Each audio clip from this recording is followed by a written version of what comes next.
This is KJZZ, your news and information station in Phoenix and across Arizona. I'm Tiara Vian. Here are this week's stories you don't want to miss.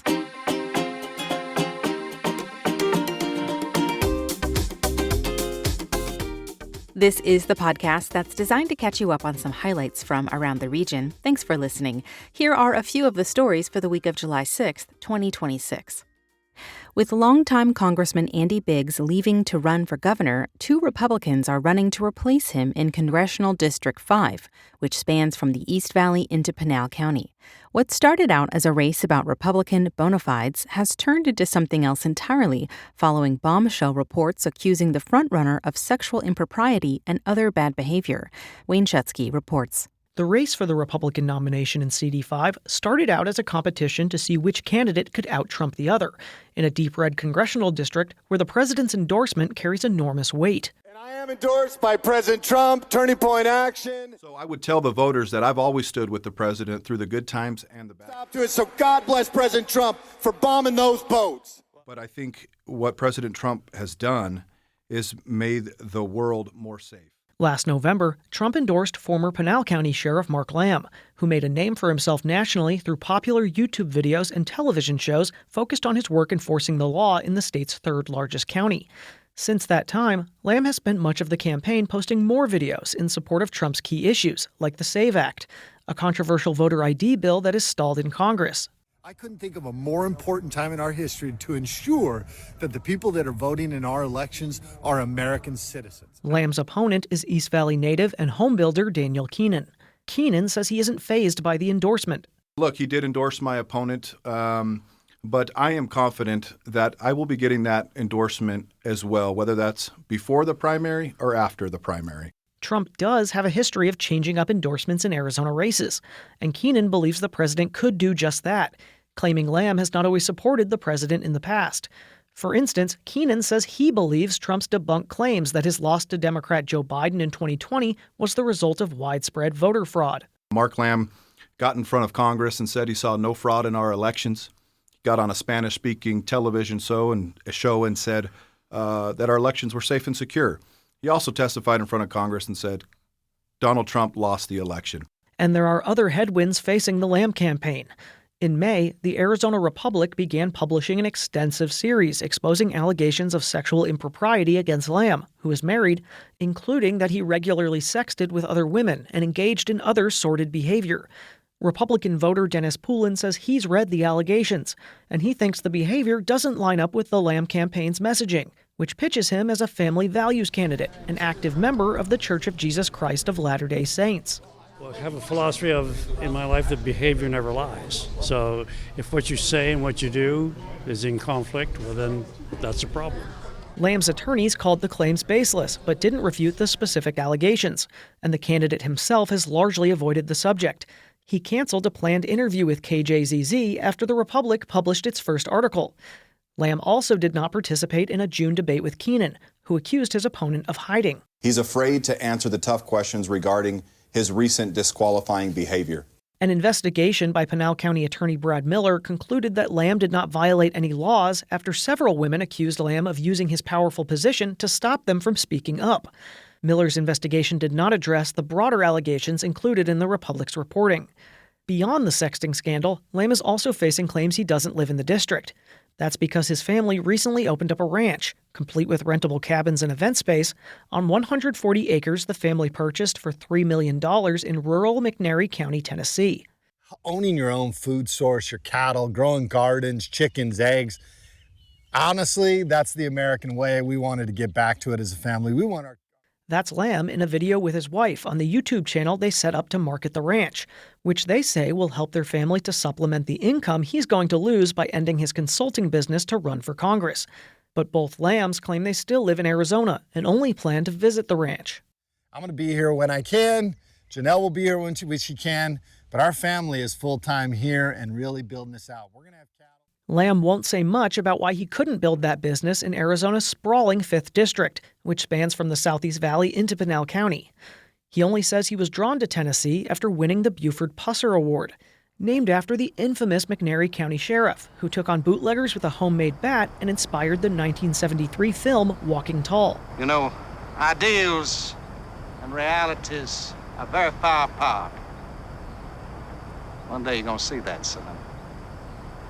And if you don't, someone's going to point it out to you. Clearly. You already have. Pusser was a larger-than-life personality known for taking on crime with tough talk and bravado, whose mythology was later undermined by damning revelations about his personal life. Wayne Schutsky, KJZZ News, Phoenix. For more information on this and other competitive races, go to voterguide.kjzz.org. In science news.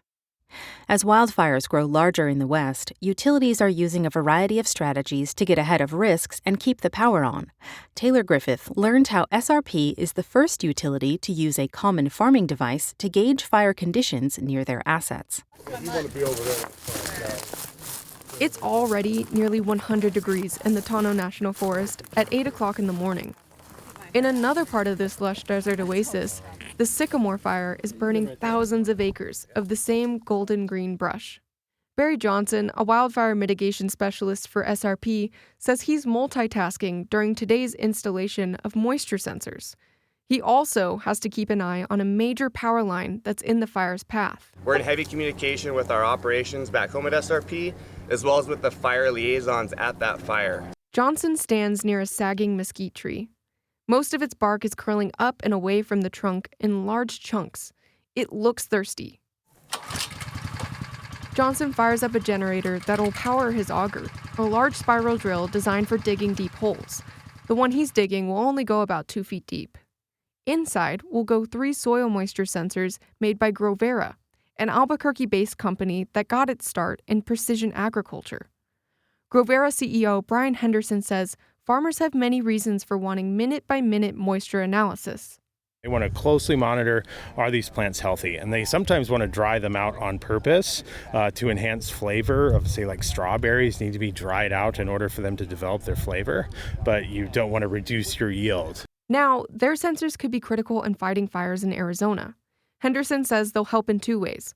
First, the soil probes will continuously measure a water tension number for this section of the Tonto. It's a bit scientific, but it's mostly how much water is in the soil available for the plant to pull up from the soil to use to maintain its moisture content where it's healthy. Then, 30 more sensors attached to live and dead plants in the area will provide even more moisture data.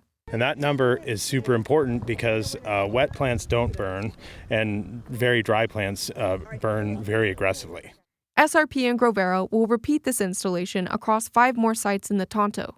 The utility and NAU School of Forestry will receive 15-minute updates from more than 100 sensors. Johnson says that's incredibly fast feedback.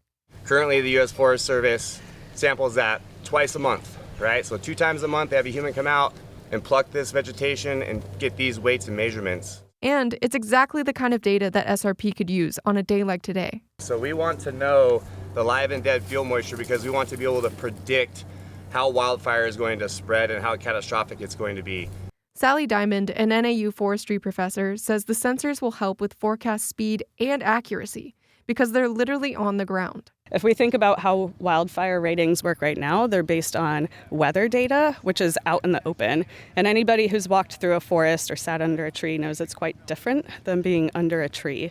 Open-air weather information such as wind conditions and humidity levels are the basis for wildfire forecasts. But fire scientists like Diamond want to know what's happening down to the root, because that's where the risks truly begin. When the soil gets too dry, below a point where the plants can physically pull it off the soil, that means the trees are going to be really, really stressed. Without any other water input, it means that the fuels dry out, the leaves dry out, the branches dry out. A recent study led by the U.S. Forest Service and a group of Western universities confirms that natural fire risks, like extreme drought, are outpacing prevention efforts. Over the last 3 decades, the annual number of wildfires in the West has dropped by about a third due to improved firefighting strategies. But the fires now tend to be much larger and more devastating. That's because abnormally dry conditions have increased the amount of fuel available to burn. Johnson tells me these factors have made fires a bigger concern for power companies. SRP, like many other utility companies in the West, have expanded on their wildfire mitigation departments. They're investing in staff like Johnson, a wildland firefighter for 22 years, and on pilot programs like this one with Grovera. When you can find a company or a device that can give you that data every hour on the hour continuously, that just speaks for itself, how cutting edge it is and how much more intel you can get to make more risk-based decisions. Once Johnson wraps up here, he'll move to the high country to repeat the same installation in Payson's forests.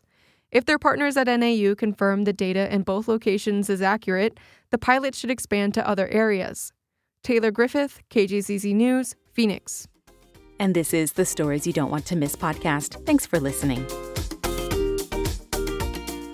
Rio Salado College, in partnership with ASU and Penn State University, is offering a free 12-week semiconductor manufacturing training. The next session begins August 24th. More information at riosalado.edu/veteran training. In tribal natural resources. Across tribal communities in northeastern Arizona, 1 in 3 homes does not have running water.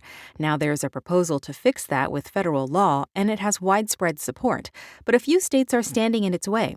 KJZZ and ProPublica teamed up to find out why, and Alex Hager has this report. In most American homes, getting water in your kitchen sink is as easy as flipping on the faucet. But not here. Marilyn Tiwa gets all of hers at this rickety windmill, which pulls untreated water from a well underneath this dusty, windy plain. It's a daily thing for us out here to do this, and other people just don't realize what we go through. This is life on the Hopi Reservation. Tiwa is a member of the tribal council and still lives in the village she grew up in, atop a rocky mesa with endless views of the desert.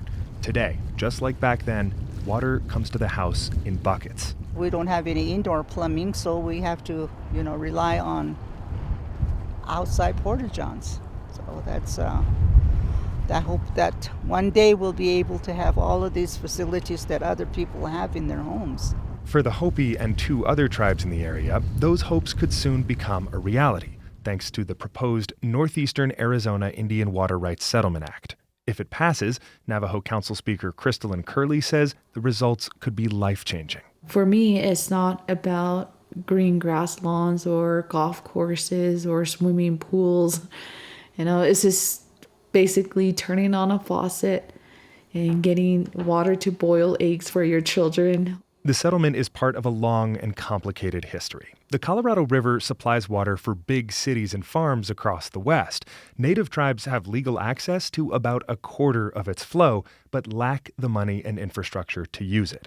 This is a way for 3 tribes, Hopi, San Juan Southern Paiute, and Navajo, to change that. If we're going to operate and run like a nation, we need people that live on the nation, work on the nation, have their kids go to school here. That's Navajo President Boo Nygren. And without water, you can't do any of that stuff. So that's how important water is. This settlement is a compromise. The tribes would agree to take less water than they might be legally owed, and in return, the government would give the tribes $5 billion. That would fuel the construction of a pipeline that could bring running water to thousands of homes. After years of work, tribal leaders say they're really close to getting it done, but there's a major hurdle standing in the way. What the settlement is proposing is something new. That's Heather Tanana, a Navajo citizen and law professor at the University of Denver. She explains it like this. Over a century ago, the states that used the Colorado River were split into 2 camps. There's the upper basin, Colorado, New Mexico, Utah, and Wyoming, and the lower basin, Arizona, California, and Nevada. When it comes to sharing water, they rarely agree, and the Navajo Nation is stuck in the middle. It straddles 3 states, and it crosses over, this magical line that was created of the upper basin and the lower basin. The deal that would give the tribes water and money would also let the Navajo Nation lease some of its water from the upper basin to the lower basin, like fast-growing cities in the Phoenix area that are looking for every drop they can get. That creates a little fear for some of these upper basin states that if we allow this to happen, what else might happen? That's the main reason why the tribal water deal hasn't gone through. Because Colorado, New Mexico, Utah, and Wyoming are worried that it would set a precedent for taking their water and sending it downstream. KJZZ and ProPublica reached out to those 4 states for comment. Water officials pointed to letters they wrote to the Senate. The states wrote that they supported the idea of getting water to the reservations, but still had significant concerns. Colorado wrote that downstream leasing would harm the security and certainty of the state's river access. But at a Senate hearing in March, Navajo President Nygren said worries about a new precedent are unfounded. There is no way for this to happen again because there is no other tribe besides Navajo in this position. So now, for people like Marilyn Tiwa who haul buckets of water to homes that don't have showers, sinks, or toilets, all that's left is to wait for a decision from policymakers that could make generational change. We're at their mercy and, begging for something which we are entitled to. I just hope that somebody up there will listen to us and help us out, that we get this settlement passed. Tiwa says she's hoping on behalf of her children, her grandchildren, and their children who haven't come yet. Alex Hager, KGCC News, reporting from northeastern Arizona. This story was produced in partnership with ProPublica reporter Mark Olalde. In Fronteras News, the New World Screwworm feels a bit like something from a gory horror movie. A flesh-eating maggot burrows into the wounds of warm-blooded animals and lays eggs for the cycle to continue. The reality is screwworm cases have been confirmed in more than 24 cows, sheep, and goats in Texas since early June, having made its way up through parts of Mexico for over a year and a half. From the Fronteras desk in Hermosillo, Nina Kravinsky reports on the cross-border efforts to get the parasite under control. Outside the Ranching Cooperative store in Hermosillo, saguaro cactuses stretch toward a bright blue sky. Inside, ranchers in white cowboy hats file in to order feed and buy supplies. The walls and shelves are lined with tools, saddles, and medicine. Sueros, vitaminas, antibióticos. Victor Lezama is the veterinarian who runs this depot for Sonora's Cattle Ranchers Union. Todo lo que puede utilizar en un rancho, aquí encontrarlo. One newer addition, a pamphlet at the checkout counter.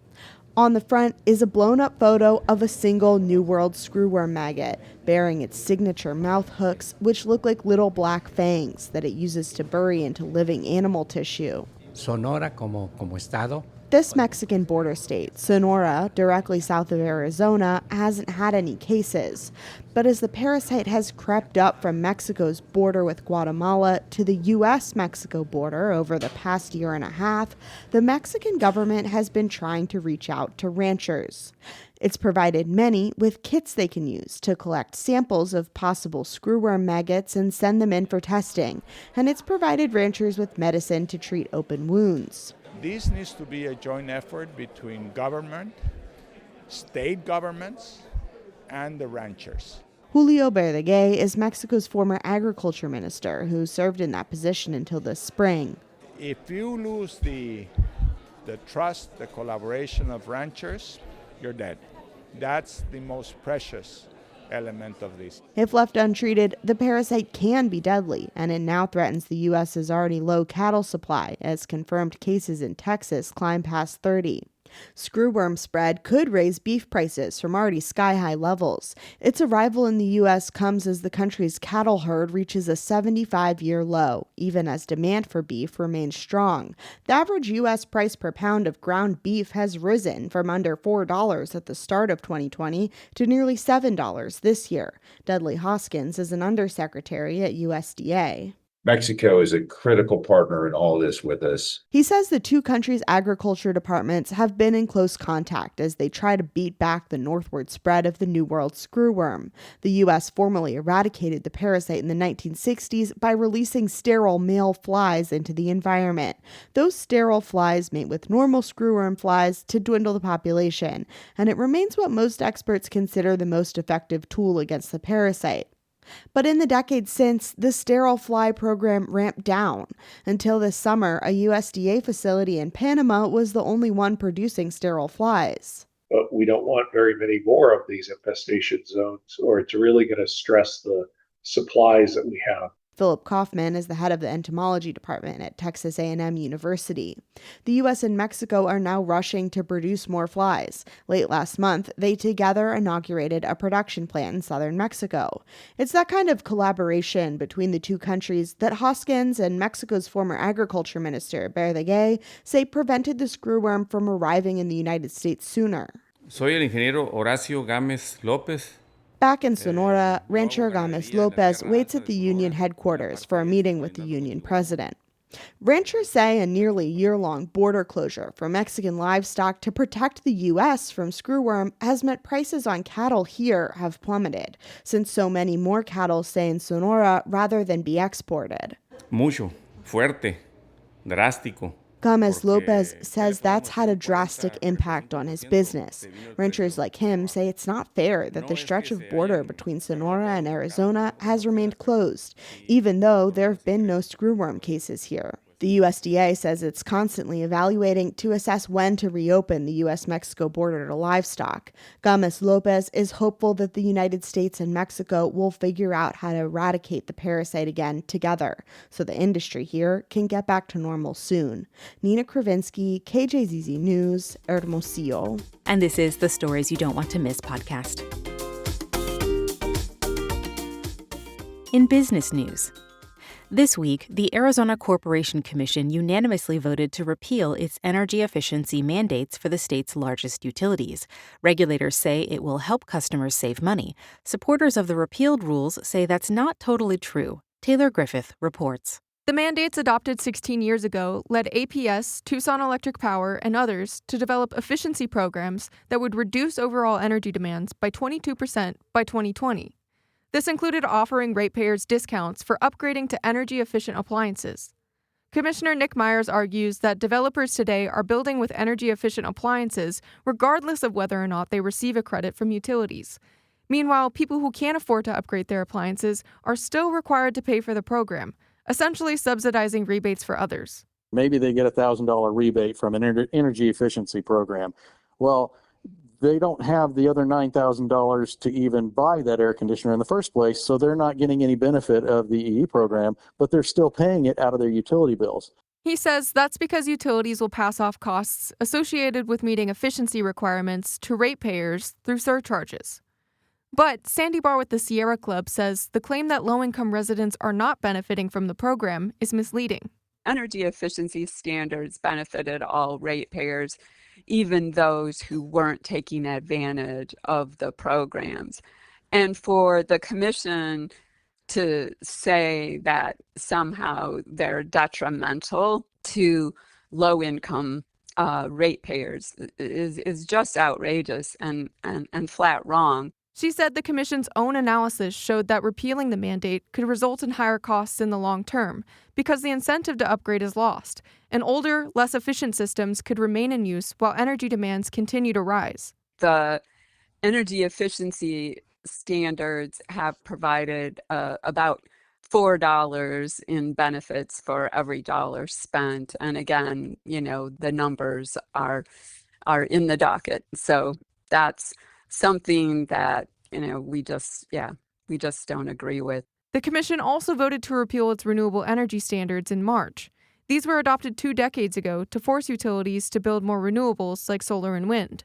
Commissioner Myers said he and his colleagues campaigned on removing mandates like these because they lead to surcharges. We see rules like this or mandates like this largely as blank checks, and I think I've said that a couple of times. Anytime you tell a utility what they have to do, then they are basically guaranteed to recover on that. If we don't tell them what to do, then they have to bring good programs to us and justify them. Barr says mandates like these are necessary and part of the commission's primary responsibility, considering APS and Tucson Electric Power are essentially monopoly utilities with little economic incentive to lower costs. We know energy efficiency is the lowest cost energy resource. Study after study demonstrates that. Yet instead of saying how can we update these standards and do more to help ratepayers, they're just tossing it out and saying to us, I guess we should, rely on the goodwill of the monopoly utilities. Utilities may no longer be required to prioritize efficiency, but many are still recuperating costs from prior initiatives. And some programs could remain in place at the utility's discretion regardless of the vote to remove the mandate. The commission acknowledges a complete elimination of efficiency-related surcharges would require a separate order. Taylor Griffith, KJZZ News, Phoenix. In education news, There are 4 candidates in the running to be the next Arizona Superintendent of Public Instruction. While the 2 Republicans are well-known names in state politics, the Democrats are both political newcomers. Bridget Dowd breaks it down. Republican Tom Horn is the current state superintendent. He also held that role from 2003 to 2011 and later served as Arizona's attorney general.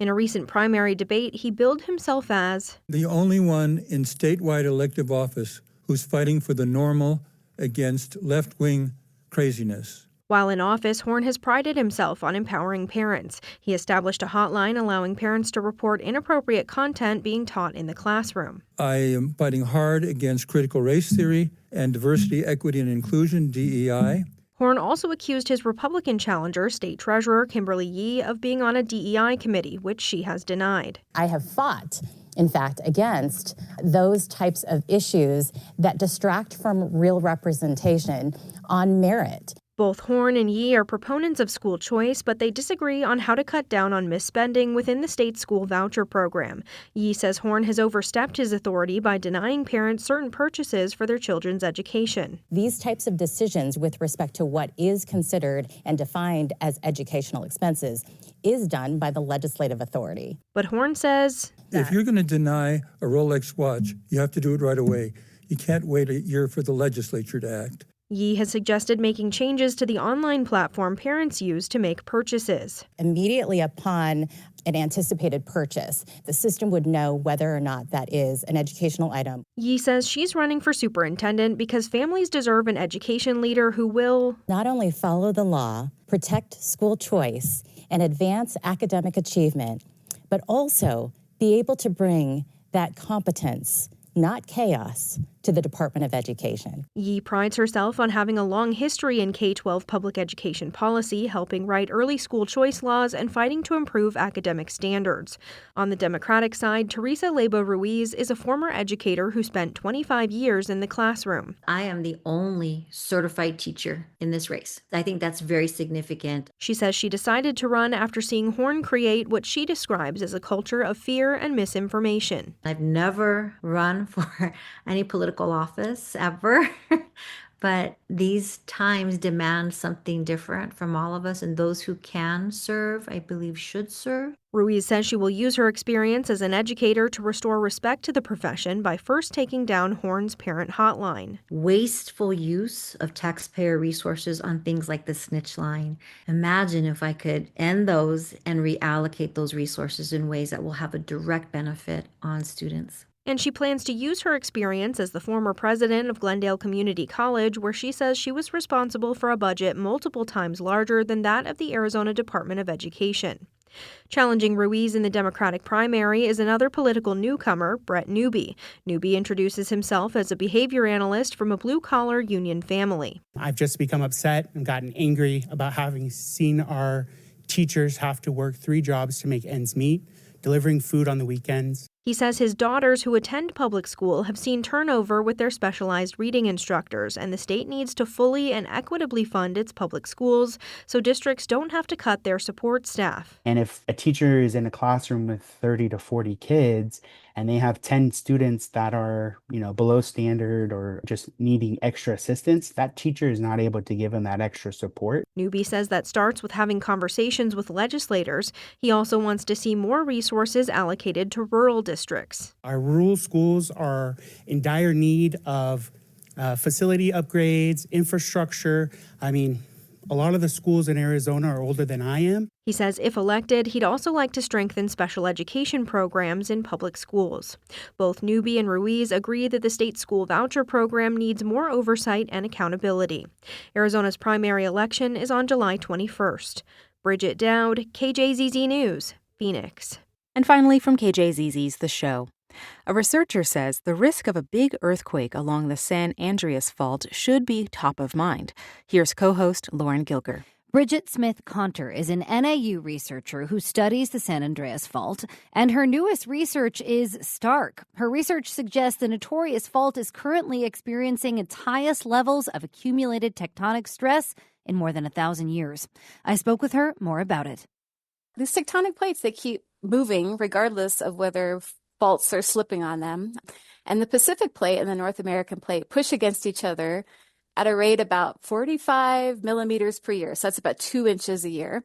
And all this motion has to go somewhere. Now, the fault itself, though, is a place where stickiness happens. The faults are locked in place and friction builds along these sections and accumulates this thing called tectonic stress in the surrounding rock.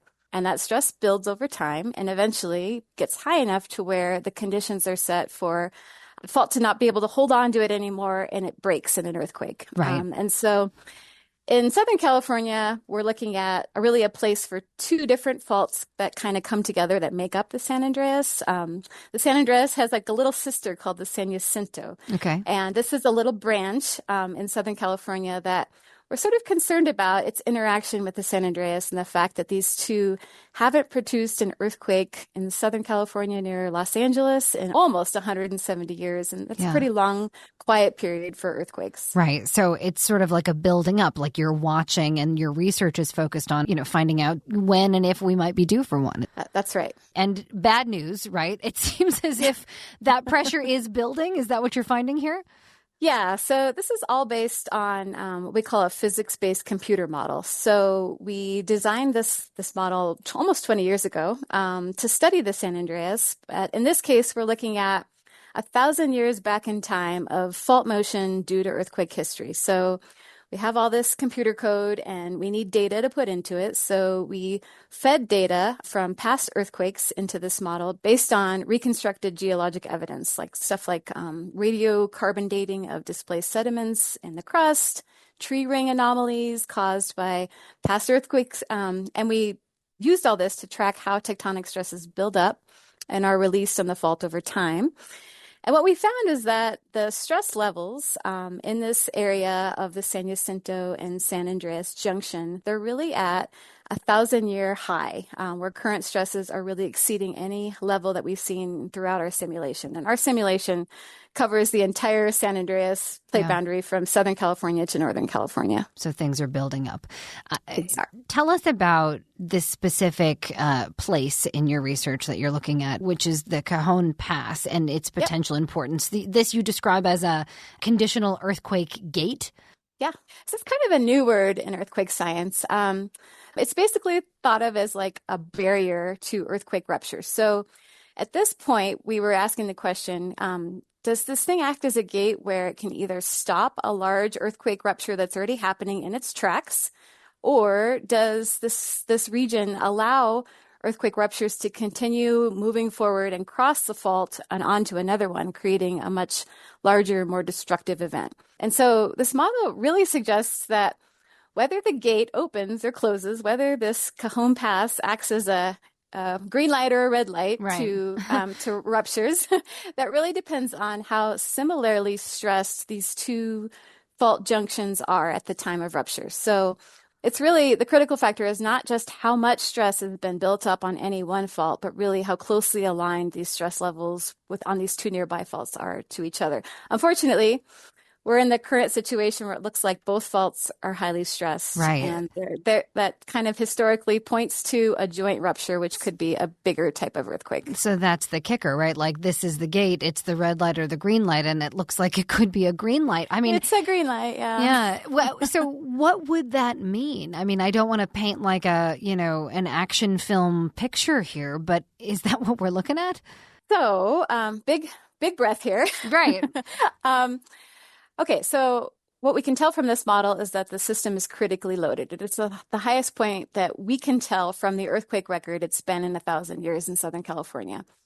This doesn't mean that an earthquake will happen tomorrow, but what it does mean is that the system's loaded enough that it is significant to pay attention to and really ask yourself the question of not really if, but when. And we're not at the point where we can really predict exactly when and where an earthquake will occur. Unfortunately, that's just not part of our earthquake science portfolio that we're able to really give numbers on. Right. But we can estimate probabilities of significant earthquakes in Southern California, and we can plan and prepare ahead for what that looks like for the people of Southern California. So I can just throw a statistic out there. The probability of a significant earthquake in this region in the coming decades is relatively high. The U.S. Geologic Survey puts the chance of a magnitude 6.7 or larger on the southern San Andreas at roughly 59% over the next 30 years. So if you're going to Disneyland, Arizonans, in the next 30 years, just keep that in mind as you're picking your hotel and figuring out where you're making your pit stops. Right. But it's nothing new. We've known that the San Andreas is a potential very big seismic risk all along. Right. So, I mean, this study, this research of yours that just came out is getting a lot of attention, particularly in Southern California, which makes a lot of sense. I mean, I wonder if you could just speak to the importance of doing this kind of research. I mean, there's nothing you can do to prevent this from happening necessarily, but I'm certain there's a lot you can do in terms of preparation. I hate to use the term "the big one," but we've all grown up hearing it. Yes. And these results really reinforce what earthquake scientists have long been saying, that Southern Californians face a significant and growing seismic risk. And so now is the time to prepare. And so for city managers and emergency responders, really the implication of this work is that for planning scenarios, they should really be thinking about including cases where we have these joint ruptures, because that impacts more people. And they should consider this not just as a remote worst case scenario, but as a realistic possibility given these current tectonic stress conditions. Wow. For people like you and I, for the public, this means knowing how to prepare for and respond during an earthquake. Have an updated earthquake kit. You should have a family and friends communication plan, and you should really familiarize yourself with evacuation routes. And we were all taught as kids to stop, drop, and roll during a fire. Right. But the earthquake community has gotten together and tried to message a different phrase for earthquake response, and that is drop, cover, and hold on. So drop to the ground, make yourself as small and compact as possible, cover your head and neck, and hold on to something strong and sturdy, or try to get under a table or hold on to a chair or something, and look out for falling debris. So don't run out of a building. Stay put and make yourself as small as possible so that you can minimize the impacts of shaking. So if we're looking at, quote unquote, the big one, right, Bridget, I mean, would this be something that impacts us here in Arizona? We could easily feel shaking here in Arizona. Certainly our friends in Yuma will feel the impacts, but it's really those 20 million people in Southern California, right around Los Angeles and San Diego, that would feel the largest brunt of this hypothetical, but certainly reasonable large earthquake that could occur. Yeah. Okay. We'll leave it there. Bridget Smith-Conter, professor at NAU School of Earth and Sustainability, part of their Radiant Center for Remote Sensing there at NAU. Bridget, thank you for coming on. Thanks for all of the details here. This is, scary but important stuff. Thank you, Lauren. It's been a pleasure. And this has been the Stories You Don't Want to Miss podcast, made possible in part by the Katina Foundation, Basis Charter Schools, Palo Verde Generating Station, SRP, and the Virginia G. Piper Charitable Trust. Thank you for listening and for your generous support. I'm Tiara Vian. This is KJZZ. Listen more, learn more, online and on the KJZZ mobile app.